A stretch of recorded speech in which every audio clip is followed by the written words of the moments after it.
History, it's a treasure trove of stories that often go untold. I'm Vandana Agarwal, and I'm an author, freelance journalist, and historian. I will be your guide to one of these stories. This is the extraordinary life of Kunnuck Mistree. My work has always revolved around history, especially the links between Singaporean and Indian history. In 2015, I came across the Citizen Archivist project, and since joining it, I've gone through the National Archives transcribing old documents and records.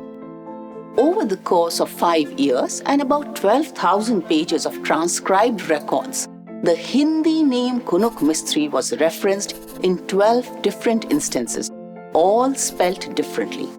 And so I embarked on an investigation. Who is Kunnuck Mistree? From the 1780s, the British began sending South Asian convicts to places like Penang, Malacca, Bencoolen in Sumatra, and eventually Singapore. To the British, the practice was seen as a source of cheap labor, as well as an effective deterrent against crime. As a result, many of the old roads and buildings we see in Singapore today were built by Indian convict laborers.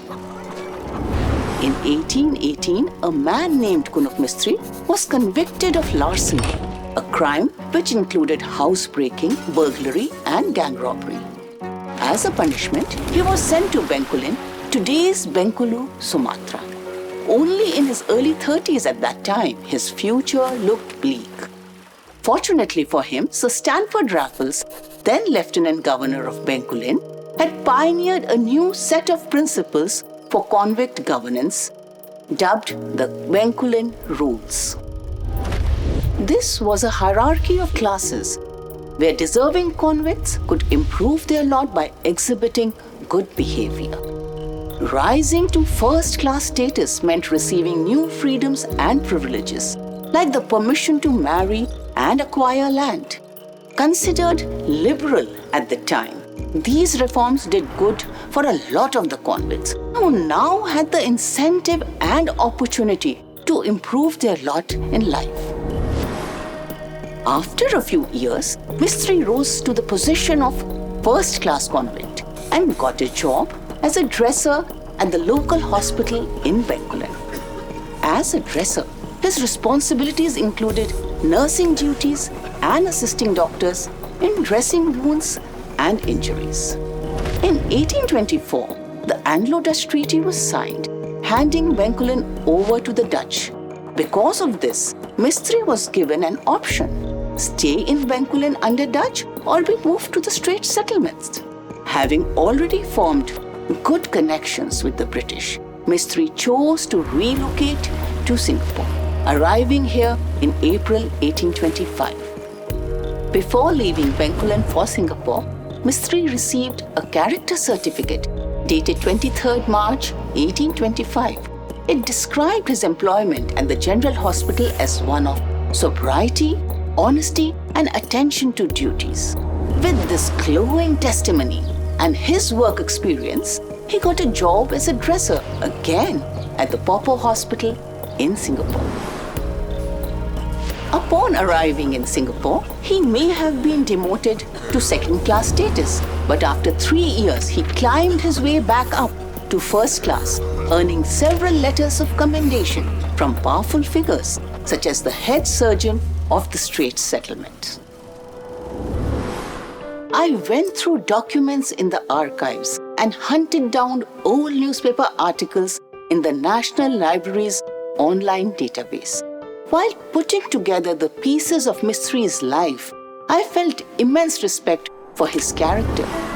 In 1845, Kunnuck Mistree successfully applied for a ticket of leave. This would finally allow him to live outside the quarters set aside for convicts. We have discovered a lease deed from 1842, 3 years earlier.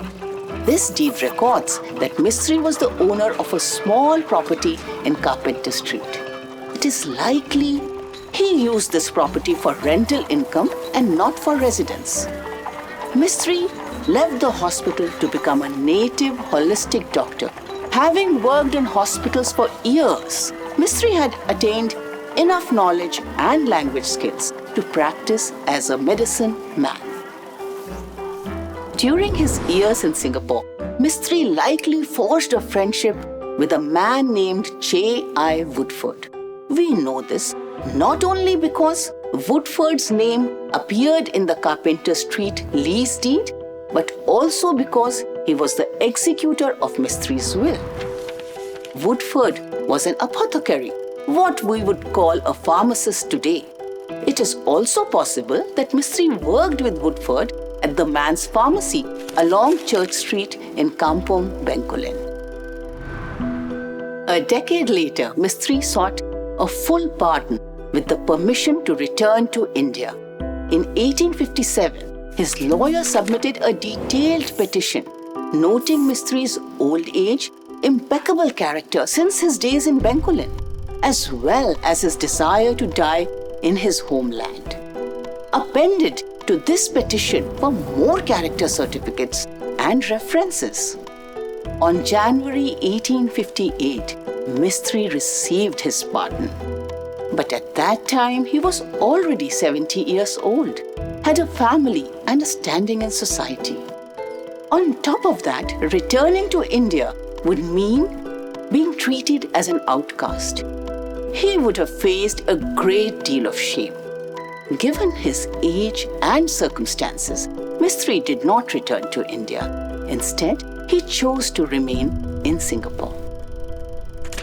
In the years before he passed, Mistree became a philanthropist.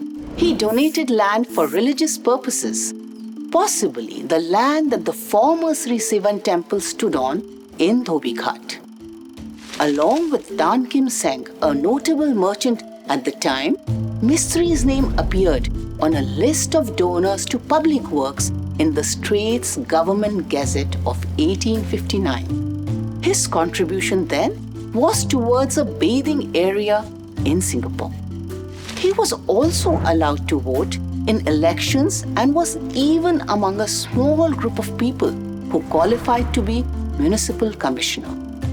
Unlike most convicts at the time who died penniless and in ignominy, Mistree passed away in 1865, a man of influence and considerable affluence. That much was reflected in his death notice. His estate, worth about $50,000 at the time, was divided amongst his sons. Discovering Kunnuck Mistree, who he was, what he did, and what he left behind has connected me so much with Singapore. His story, though fragmented, tells us that even though someone may not be from our land, may not speak our language, everyone has the potential to contribute to our shared future. But the story is not over. I have since found land records that seem to reference the name of one of Mistree's sons. The investigation continues. I hope that someday someone will recognize Mistree's extraordinary story as their family's story.